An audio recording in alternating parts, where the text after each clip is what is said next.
আসসালামু আলাইকুম, আমি Sajia Mariam Rodoshi, faculty of veterinary medicine and animal science থেকে সদ্য পাশ করে বর্তমানে অধ্যয়নরত আছি মাইক্রোবায়োলজি ডিপার্টমেন্টে মাস্টার্সের স্টুডেন্ট হিসাবে।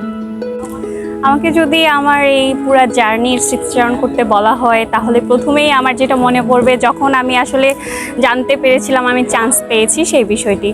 একদম পরীক্ষা দিয়ে গিয়েছিলাম সকালে, সন্ধ্যার সময় মোটামুটি রেজাল্ট চলে আসছে। আমাদের সময় 330 জন স্টুডেন্ট ভর্তি হতে পারতো। ম্যারিটে যখন নিজের রোল নাম্বারটা দেখেছিলাম আসলে খুবই উচ্ছ্বাসিত ছিলাম। আমার পরিবার, আমার সবাই খুব বেশি খুশি হয়েছিল।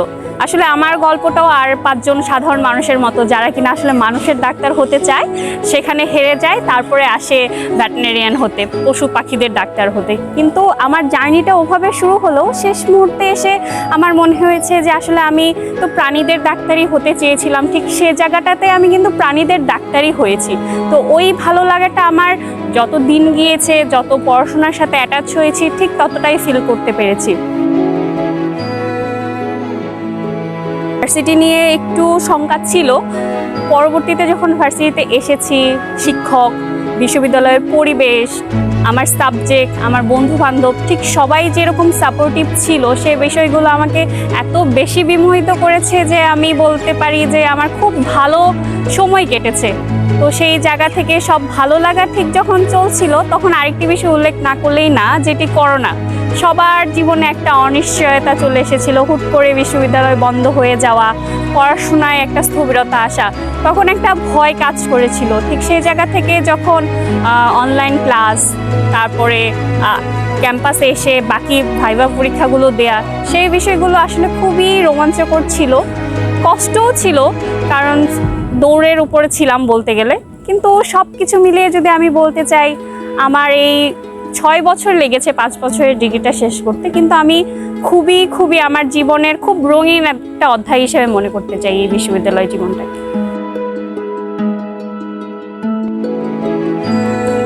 যদিও আমি মনে করি এই কোশ্চেনটার আনসার আসলে টপারদের থেকে নেওয়া উচিত, যেহেতু আমি খুব বেশি ভালো স্টুডেন্ট না। তারপরেও আমি যেটা বলতে চাই যে আমার যেহেতু অভিজ্ঞতা আছে বেশ কিছু বছর এই বিশ্ববিদ্যালয়ে থাকার, এই বিশ্ববিদ্যালয়ের ছাত্রী হিসেবে আমি যেটা বুঝতে পেরেছি, রেজাল্ট ভালো করতে হবে একদম ফার্স্ট ইয়ার থেকেই, পড়াশোনার প্রতি মনোযোগটাও ফার্স্ট ইয়ার থেকেই তৈরি করতে হবে। কারণ একটা ভালো বেসিক যদি তৈরি করা যায়, রেজাল্টটা আসলে শেষ পর্যন্ত ঠিকই ভালো থেকে যায়। আর ভালো রেজাল্ট করার জন্য আরেকটা গুরুত্বপূর্ণ বিষয় হলো গ্রুপ স্টাডি করা। যেহেতু আমাদের টার্ম অ্যান্ড টার্মিনোলজিগুলো কঠিন, সেক্ষেত্রে দেখা যায় ডিসকাস করে পড়লে জিনিসগুলো আরও বেশি বুঝতে সুবিধা হয় এবং আমাদের জন্য জিনিসগুলো মনেও বেশি থাকে। তাছাড়া আমাদের প্র্যাকটিক্যালে যেহেতু হিউজ একটা মার্ক থাকে, আমাদের অবশ্যই উচিত প্র্যাকটিক্যালের দিকেও মনোযোগী হওয়া। সেই জন্য প্র্যাকটিক্যাল খাতা লেখা থেকে শুরু করে ভাইভাতে নিজের প্রেজেন্টেশনটা সুন্দর রাখার জন্য অবশ্যই এফোর্ট দেওয়া উচিত। তাছাড়া আইডেন্টিফিকেশন বা প্র্যাকটিক্যালের ওভারঅল যে বিষয়গুলো আছে, সেই জিনিসগুলো যদি টেকনিক্যালি খুব ভালোভাবে প্রেজেন্ট করা যায়, তাহলে রেজাল্ট তোলা আই থিঙ্ক অনেকটা ইজিয়ার হয়। ইভেন যেহেতু ফার্স্ট থেকেই যদি এই জিনিসগুলো ফলো করা হয়, একটা ভালো রেজাল্ট নিয়ে বের হওয়া যায়।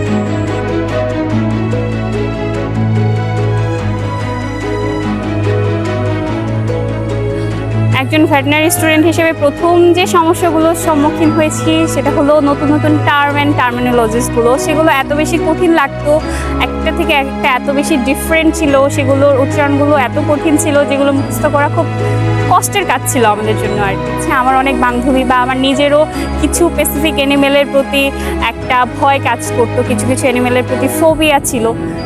তারপরেও যে প্রবলেমগুলো ছিল লার্জ অ্যানিমেল হ্যান্ডেলের ক্ষেত্রে, দেখা যেত লার্জ অ্যানিমেলগুলো আমাদের থেকেও সাইজে বড়, সেগুলো কাছে যেতে এত ভয় লাগতো, সেগুলো হ্যান্ডেল কি করব, দেখলেই মনে হতো যে সেগুলো থেকে দূরে থাকতে পারলে বাবা বেঁচে যাই।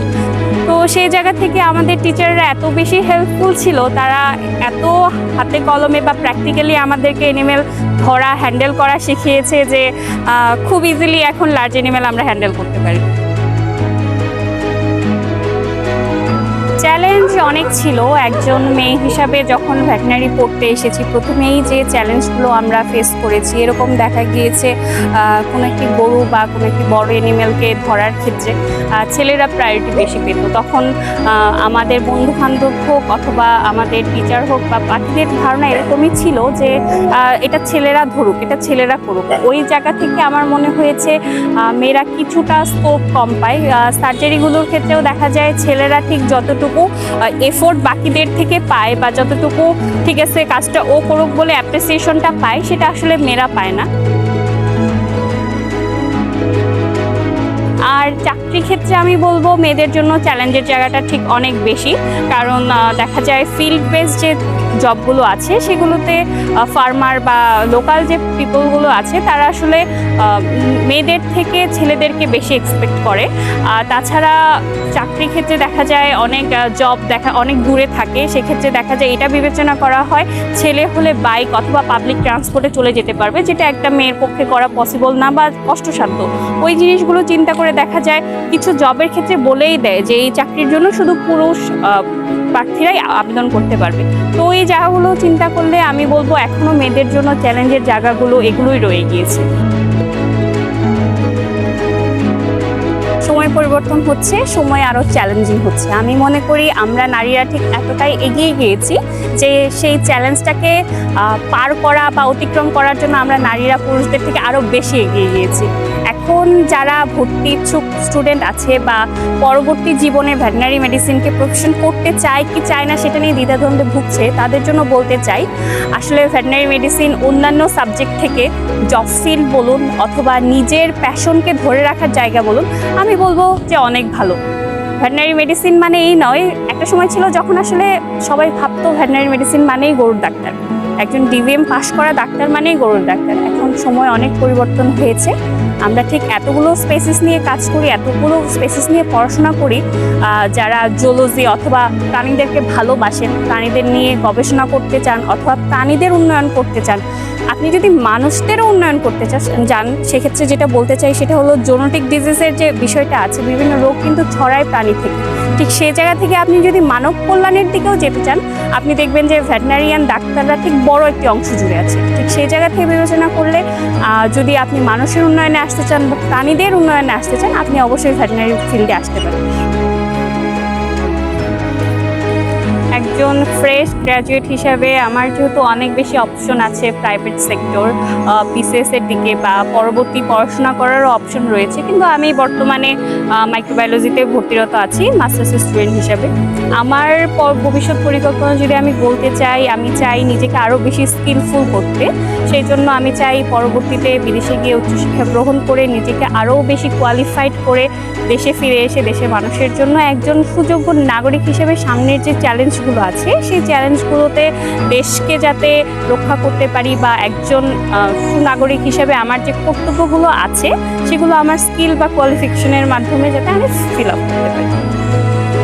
একজন ভেটেরিনারি স্টুডেন্ট হোক বা একজন সাধারণ শিক্ষার্থী হোক, সবারই আসলে ক্যারিয়ারের টেনশনটা বিশ্ববিদ্যালয় জীবন থেকেই শুরু হয়। আমি ঠিক কোন দিকে যাব, বিসিএসের দিকে যাব, সেক্ষেত্রে আসলে আমার কখন থেকে পড়াশোনা করা উচিত বা কোন ধরনের পড়াশোনা করা উচিত, অথবা আমি উচ্চশিক্ষার জন্য বাইরে গেলে কোন দেশে যাব, কিভাবে সেটা চুজ করব, কোন সাবজেক্টের সাথে আমার পড়াশোনা লিঙ্ক হবে, এই বিষয়গুলো আমাদের জন্য জানা খুব বেশি প্রয়োজন। তো সেই হেল্পের জন্য আমরা যদি চিন্তা করতে যাই, সেক্ষেত্রে দেখা যায় যে ক্যারিয়ার ক্লাব অনেক বড় একটি ভূমিকা রাখে।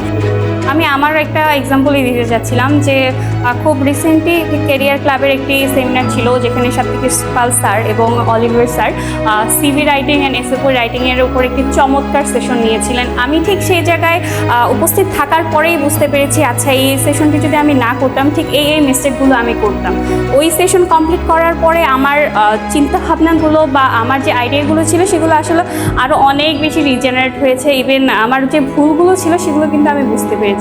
আমি মনে হয় আশা করি এটার মাধ্যমে বুঝিয়ে দিতে পেরেছি আসলে ক্যারিয়ার ক্লাব ঠিক কত বড় ভূমিকা পালন করে একজন স্টুডেন্টের ক্যারিয়ার সম্পর্কিত যে চিন্তাভাবনা আছে সেই বিষয়টাকে সামনে নিয়ে যাওয়ার বা সেটাকে সার্থক করার।